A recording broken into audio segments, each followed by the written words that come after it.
Have you ever felt like you had a target on your back? Like you were being hunted by lies or plots, or just people who seemed dedicated to bringing you down? Well, you are not alone.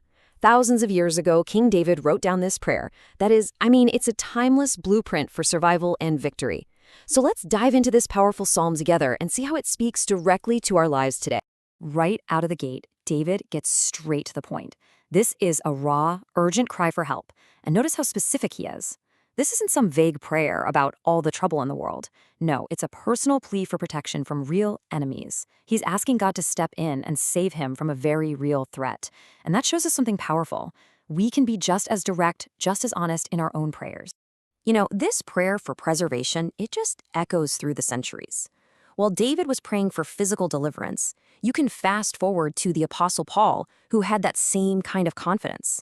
In 2 Timothy 4:18, he wrote, "And the Lord shall deliver me from every evil work, and will preserve me unto his heavenly kingdom." See, it's that same core trust, that deep down belief that God will see his people all the way through to the end. Okay, so to really get the solution, we first have to understand the problem. The opposition David was facing, it wasn't random. It wasn't an accident. This was a calculated, full-on attack. Let's break down exactly what he was up against. This right here gives us a fascinating peek behind the curtain. Their evil is planned. They imagine mischiefs in their heart. This isn't just a momentary slip-up. They are continually gathered for war.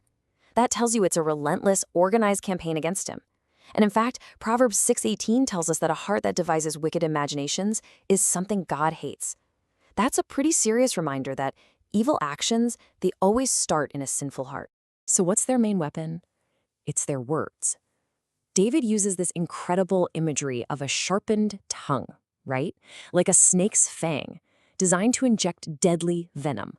Whether it's gossip, slander, or just straight-up lies, these words are meant to poison a person's reputation, their spirit, everything. And get this, Paul actually quotes this very idea in Romans 3:13 to describe the universal sinfulness of humanity. That word Selah at the end, it's basically a pause button. It's telling us, hey, stop.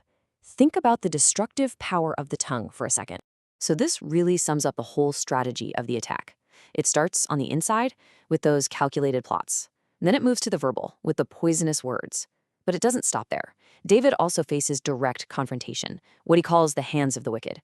And finally, you've got the hidden traps. He says they've hid a snare for me and spread a net. That's the language of a hunter, right? Using deception to catch their prey off guard, to make them stumble and fall. So, when you're facing all of this, the plots, the lies, the traps, it is so easy to feel completely overwhelmed. But right here, in the middle of this psalm, David shows us the turning point. He shifts his focus from the problem to the solution. Let's see how he does it. This is a question we all really need to ask ourselves. Seriously, when the pressure is on, when you feel surrounded, what's your first move? Where do you instinctively turn? David gives us a crystal clear answer, and honestly, it's a total game changer. And here it is. This is the pivot. Before he even makes his big request, David makes a declaration of faith. He says, "Thou art my God." He affirms his relationship first. He's reminding himself, and he's declaring to heaven who is actually in charge. It's only from that position of relationship that he then asks God to hear his specific prayers. And that's the key for us, isn't it? Our ability to go to God with all our stuff, it's based on who he is to us, not on how good we've been. Hebrews 4:16 tells us to come boldly unto the throne of grace.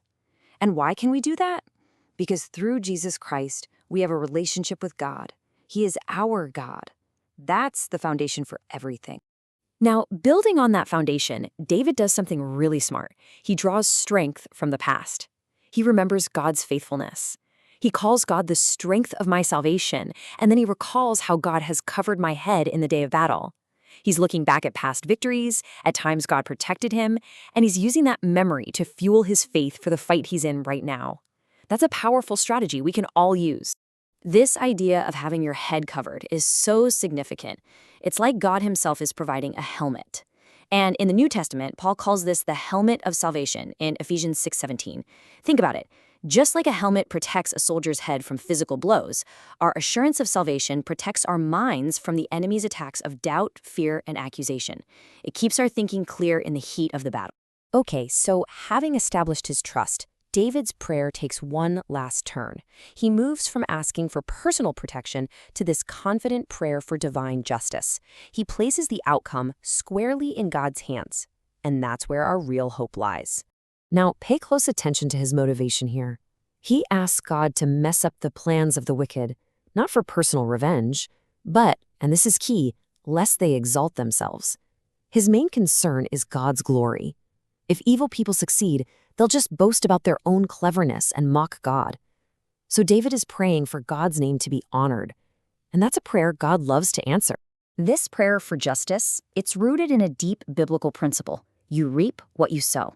Proverbs 26:27 says it perfectly. Whoso diggeth a pit shall fall therein, and he that rolleth a stone it will return upon him. David is basically just asking God to let that law of justice play out, to let the evil his enemies have planned boomerang right back on their own head. Wow, what a powerful statement of confidence. David declares that evil itself will become a hunter that chases down the violent man until he's overthrown. Just like Psalm 34:21 says, evil shall slay the wicked. It's a fundamental truth of God's moral universe. A life that's built on sin is ultimately self-destructive. It just can't last. That's a truth you can take to the bank. So, what does this ancient prayer mean for us today? How do we take these powerful truths and apply them when we're the ones under attack? Let's wrap this up by summarizing the practical blueprint David gives us. This is where the rubber meets the road. Look at the huge shift in these final verses. David moves from praying and asking to knowing. He says, I know. After laying it all out before God, he gets to this place of settled conviction. He is absolutely certain that God is on the side of the oppressed and will make sure justice is done. That kind of certainty can change your life. So here it is, your path to peace, straight from Psalm 140. Number 1, pray specifically, just like David did. Get real with God. Number 2, declare your faith. Start by affirming, you are my God. 3, remember his faithfulness. Look back at how he's protected you before. And finally, number 4, trust in his ultimate justice. Just rest in that settled knowledge that God is going to act on your behalf. And this is the ultimate outcome. The psalm ends with this absolutely beautiful picture of the future. The righteous will give thanks, and the upright will dwell in thy presence. This is the great hope, right? It points all the way forward to Revelation 21:3, where God himself will dwell with his people, and there won't be any more sorrow or pain. And that's the final takeaway. Psalm 140 teaches us that our real security, it isn't found in a life that's free from conflict. Oh, the battles will come. Our ultimate security is found in the absolute, unshakable certainty of God's presence with us through it all, and in our eternal future dwelling with him forever.